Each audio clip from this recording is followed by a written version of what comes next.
When it comes to planning your time on a support that can be physical or digital, what's your poison of choice? Planners, calendars, apps, computer. There's lots of different things out there, but a physical planner is the most personal yet. There's tons of options out there, and they all claim that they are the best for you. Thing is, I believe only you know what's best for you. My name is Simona Ferri. I'm a coach and I am passionate about time management. Why is that? Because I believe it is an expression of ourselves and what is going on in our lives. The way we manage time tells a lot about our life, our person, our personality. And probably nothing is more visible than our planner or notebook. I'm talking about the physical one. In this video, I'll go over some options in terms of planners and the features that they have, and end with my advice, 3 ways on how you can make your planner yours. So feature number 1 of a planner is a calendar where you actually plan, so where you put down your appointments, meetings, whatever. And this is not always useful for people who use their digital calendars a lot, that you use your calendar app, you receive invitations, send invitations, Zoom meetings. These days there's plenty of those, so you might not want to duplicate. Or on the other hand, you like to write things down and you want to have everything there. So that will depend on your preference.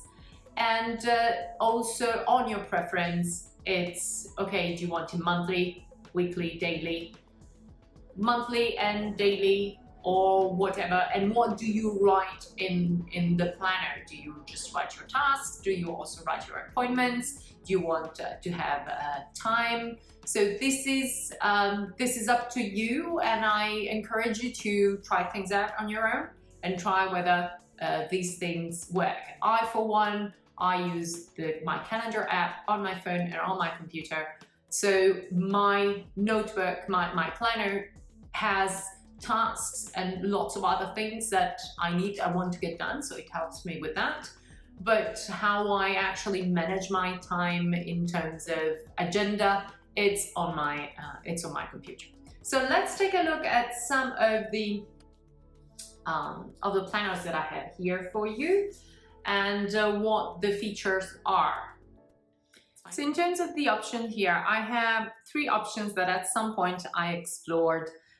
What you have is you have calendars, you have monthly calendars, then you have quarterly planners, and then the bulk of the planner is weekly planning, so with some space for each of the for each day. Then you have priorities and goals. So this is basically a weekly planner, and this one also is a weekly planner.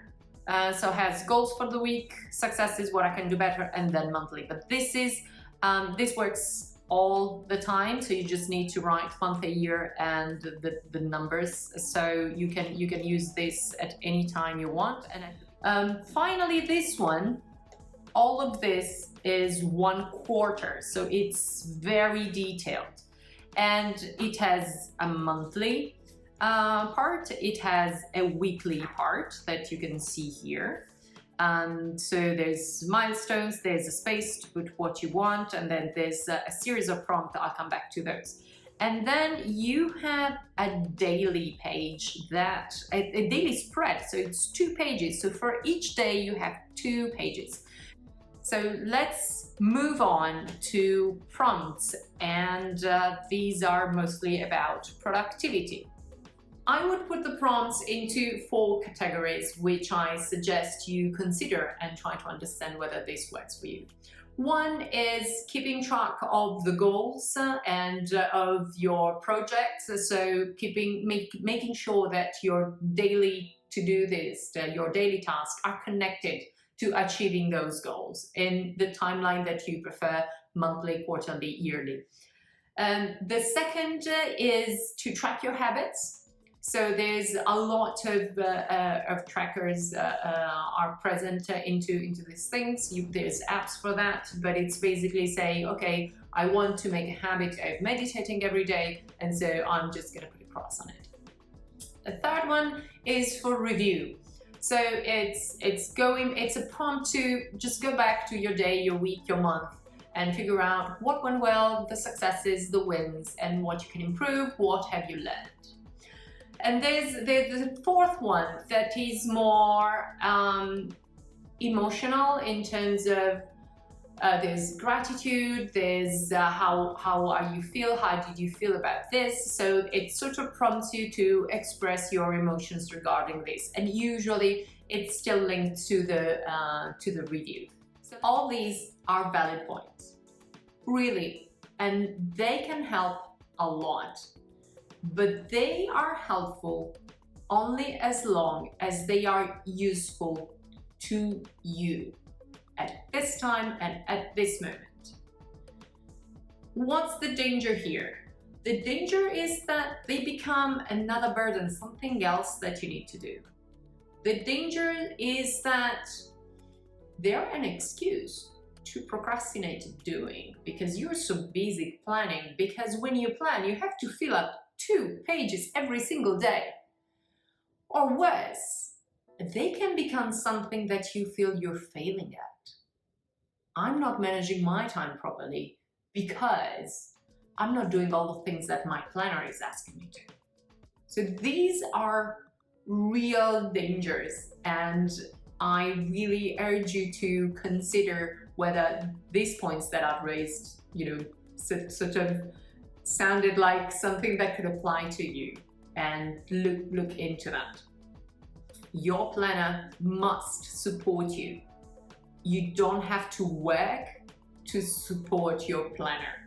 So this is really what I've understood, and I've tried some, but as you've seen me leafing through some pages, you'll see that I haven't continued any of those.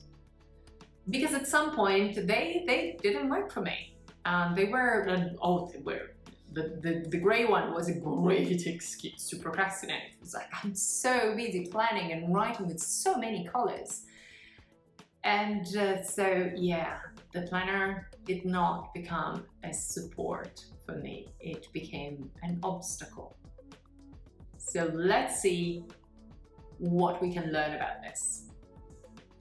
We learn by trying things out. We learn by experimenting.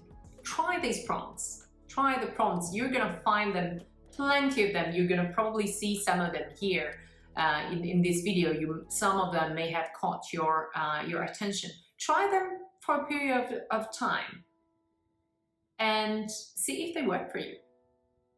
Tweak them and make them yours, and absolutely abandon them if they don't work. So my advice about planners is, if you can't find your own, build it. Experiment, figure out what works for you, what doesn't, and then build your own. You have 3 ways to do that. First one, use a graphic design app like Canva and design your own. It's pretty easy, and I'm showing you some templates on how to do this very, very quickly. And there's a free subscription to Canva, and for some of these templates you don't need a paying subscription, so you can build it, tweak it, move it. You want a monthly and then a daily, then print it out and use it, or maybe use it digitally with a tablet and you sort of write on it with your pencil or pen or whatever it is that you use. Second, you can hire a designer. On a website like Fiverr can put you in contact with a designer that will do that for you. It's fairly easy, and well, you'll have to bear the expense. Third one, and I've left this for last because it's actually what I use. I use the bullet journal method on a black notebook, and I actually write my own. So I've tried what works for me, what doesn't.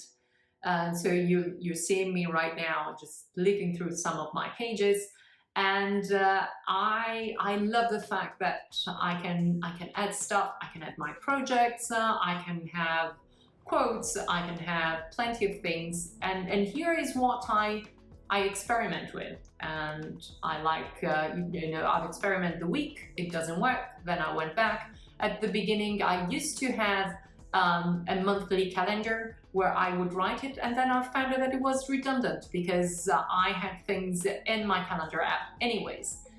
So I'm gonna put a link down below with some basic indications of what a bullet journal should look like, and just really the basics. And you just need a notebook and a pen. You don't need any special calligraphy or designing skills. It's really the ultimate, just make it work for me, find what works, experience in terms of planners. And extra tip, pick a notebook and a pen that you really like.